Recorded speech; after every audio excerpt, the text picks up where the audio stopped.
There's history on almost every corner of Kano. With a population of more than 13 million, it's Nigeria's second most populous city behind Lagos. Centuries before British colonizers arrived, Kano was surrounded by a wall which covered an area stretching 24 kilometers. All entry and exit to the city was only via 13 gates, like this one. The gates would close during wartime, protecting the land and its inhabitants. The barricade has largely been destroyed or is in disrepair, but it keeps that distant backstory in the forefront of the minds of the people who pass beneath it. Still on the theme of history, there aren't many places in Kano more historic than the Emir's palace. The structure was first completed in 1482 by Mamadou Rumfa, who ruled Kano as Sultan for 36 years until 1499. Since then, 23 sultans and 14 Fulani emirs have called the palace home. Bayero II is the current emir.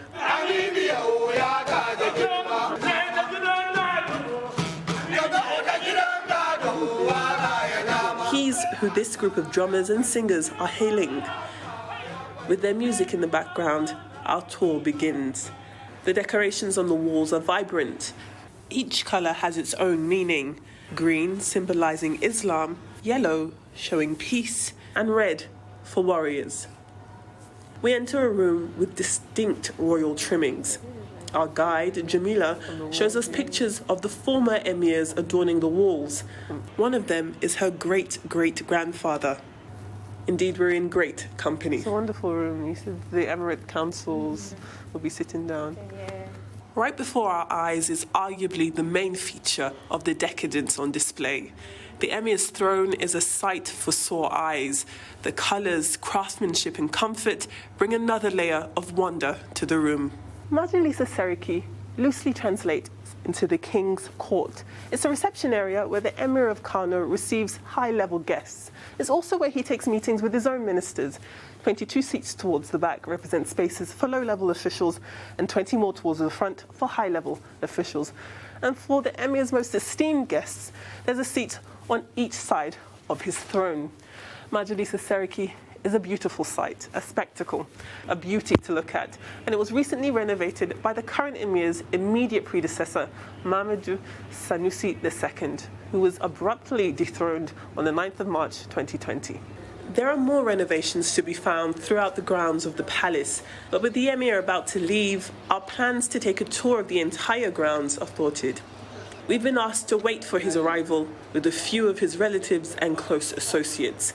It gives us a chance to marvel at more architecture in the ancient buildings. The Emir is travelling to Sokoto at the request of the Sultan.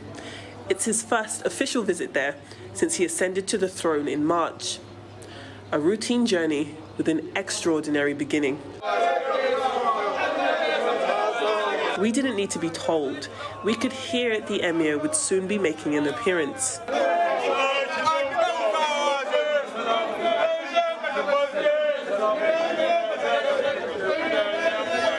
A brief greeting, and the Emir, along with his dozen-strong entourage, make their way to the car. Men in green and red surround the vehicle as he enters. It's forbidden to see the Emir as he sits down or stands up. Once he's seated, the men clear the way, allowing the last greetings and salutes to be made.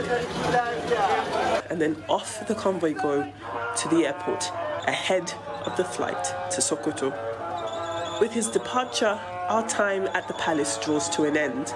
But as ever, the history of Kano continues, and it includes every part of the place, from the pit to the palace. Adefemi Akinsanya, Arise News, Kano.